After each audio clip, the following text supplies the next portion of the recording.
Hello and welcome to another video. So today we're taking a look at a hybrid rune deck. I know we've looked at a few rune decks lately. It's because these are the more interesting decks and with a lot of variety compared to a lot of the other classes. So why not? I thought this one was a little interesting. It's got a nice little bit of Mammoth, it's got its Darius, its Dimensional Shifts, along with a few spell boosts in it as well. While this isn't the most competitive deck, similar to most of our other fun looking decks, it's definitely one of the interesting combos and things you can pull off with it, just for fun. I mean, going into Mammoth, Chimera, Ogla, Daria, and then being able to drop, say, D-Shift if you need it. Most of the time you more rely on the Daria combos, and the D-Shift is just an extra win con, an extra possibility. I found that D-Shift is usually a little too late, so maybe dropping it down to 2 instead of 3, or just outright working something else into the deck in a better way. So I'm not 100% on how I would run this deck completely, but so far this has been a reasonable build structure. So hopefully you guys enjoy it, and we'll check out a few games. The first game here we're going to look at is against Sword. Sword has been rising to popularity in some ways, I guess. It's definitely not strong deck at the moment, but people seem to be playing it, whether that's because we're having an influx of newer players before the rotation comes in, or just because people are bored and they're looking for a new way to pass the time, so they're playing Sword. I'm not really sure at this point, but I do have a Sword deck lined up that I want to test out, so that will probably be one of the next videos you guys will see. And hopefully you guys can enjoy that one. So this matchup, we do start with at least that 1-drop amulet. Pretty handy to have early on. Sucks we don't have anything to combo with it right now.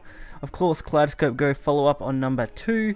And then probably into Frozen Mammoth on 3. Which then sets up nicely for a Chimera or Daria later on.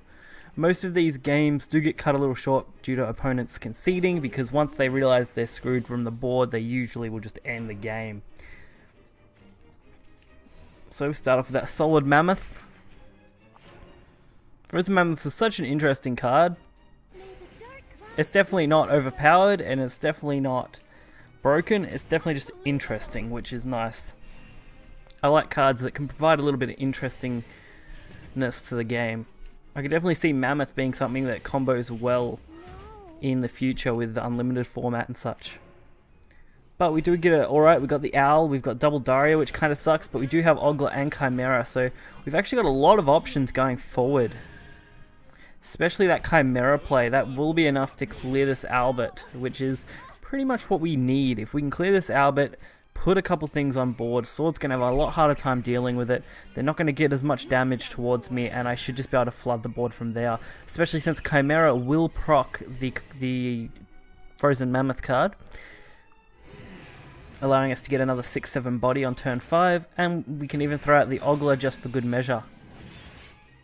So dealing with a total stat line of 15 health is pretty crazy, especially when you got 13 damage as well. They do pretty well though. That White Paladin is a nice addition. I've seen a few decks start running this kind of combo, where they'll pull off these Paladin, get it from that, and then just ramp them up pretty much. Definitely another interesting way to use that card over just summoning 2 storms. But we do decide to throw this Daria. We're not going to be able to spell boost the other things down quick enough, so we may as well just discard them. Aim for something a little better. And we get an okay hand. Double D-Shift is good. The only problem with it is they're going to be hard to use. It's going to take at least another 2 turns before I even get them close to a playable state. But by then we should have our opponents on the ropes, provided they don't clear this board, and since we are versing Sword, the odds of that are extremely low. So we completely control this, no issue at all. They have no evolve points left. The only thing they could use would have been, I actually couldn't think of anything, probably another Albert, but wouldn't be enough unfortunately, so closing out that game. Now we have a couple of rune matches. So we do get to go second, which with this deck isn't always the worst thing. Going first is a little bit of an advantage, but I would say with this in particular, it's also not the biggest, not unless you are coming up against Aggro. If you are coming against Aggro, you need to really go first, just because you don't want Aggro to go first. Which there isn't much that you can really do if they do go first, because this is a slower deck. You just gotta hope you have all your returns, all your damage cards to remove the small stuff before you can get into, you know, the turn 5, turn 6 plays. when you can start dropping Chimeras and Darias and all those sort of cards. So we do manage to get a dimensional shift. Whether we're able to use it or not is a whole different situation. The Chimeras are quite valuable here though, along with the Conjure Golems. Unbelievable.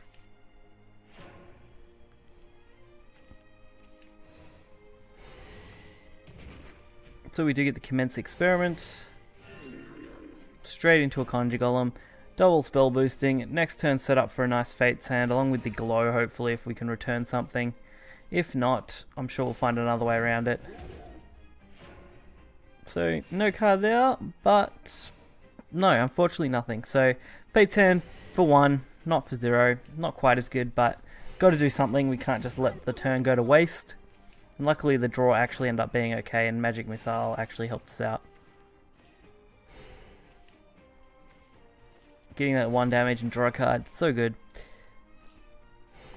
Our opponent though is playing a lot of cards, but gave up.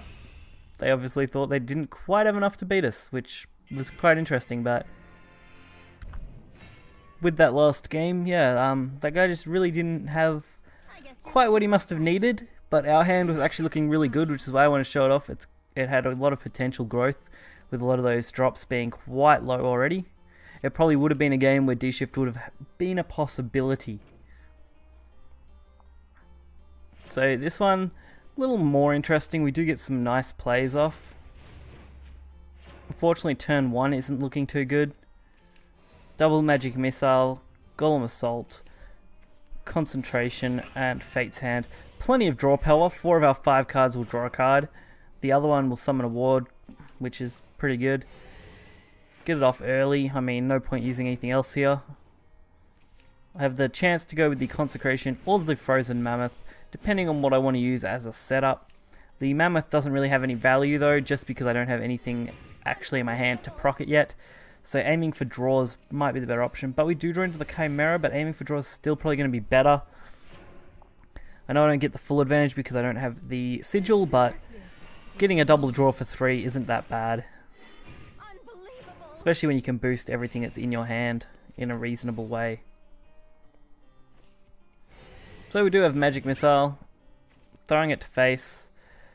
Don't really see another use for it right now. We can throw up the ward temporarily, hopefully block off most of the damage from this turn, while getting a nice spell boost and getting to keep another one of our Magic Missiles as a decent either removal or just as a draw tool. But our opponent, of course, Halo Golem. They're going to get a lot of damage on me. The only advantage I've got now is the fact that I have Wind Blast, I have a Ogla, I have a Chimera, all within pretty reasonably close playable range, along with the fact that we're going to have a 0 cost Fate's Hand if we needed it, which I'm guessing we probably won't this turn, just because we do have that Wind Blast, which is going to be enough to remove this 6/5. And we're going to hold on to everything, focusing on the next turn. If I can hold on to some of these 0-drop cards and play them in the next turn, I should be able to overswarm the board, and hopefully they won't be able to come back from that easily. But they don't really play anything too substantial, so deciding just to ramp as much as I can with the cards, so make sure they're all at 0. And just remove anything excess. I have more than enough draw power. We've now got Chimera and Ogla both at 0. Daria at 7. We've got 2 Frozen Mammoths, which next turn could be really good. Double Frozen Mammoth plus Chimera and Ogla, all in the same turn, would be a massive swing. If that's the play we decide to go with. But because they still haven't played any followers, and we haven't got any value off that Chimera if we just play it, it's just not worth it yet. Especially knowing Daria is in hand. We don't want to go too full onto the board yet. Especially against Earth Rune, knowing what Earth Rune has. Going too hard on the board might just end up getting Flame Rat. So I really don't want that. But now we're in a situation where our health is kind of on the downside, so pushing is probably going to be our best bet. Especially now Daria is actually going to be in a playable space. but really unnecessary, honestly. Holding the Daria into the next turn may be the better option when I can just play Ogla and then restock the board in the next turn. Or, okay, just Daria it out. I'd actually forgot how I played this last turn. I think Ogla would have been better just because I could have took more advantage of it, but we did get a pretty good hand. A Chimera for 4, a Daria for 4, and a couple of ways to spell boost things down will give us another shot at refreshing our hand. Daria into Daria is always good.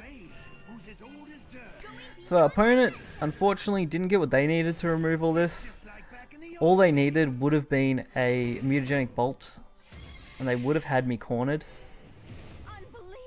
Because they could have saved that Levi and then just used the next turn to end the game. Lucky for me they didn't, and that gave us the chance to mammoth them down and end the game.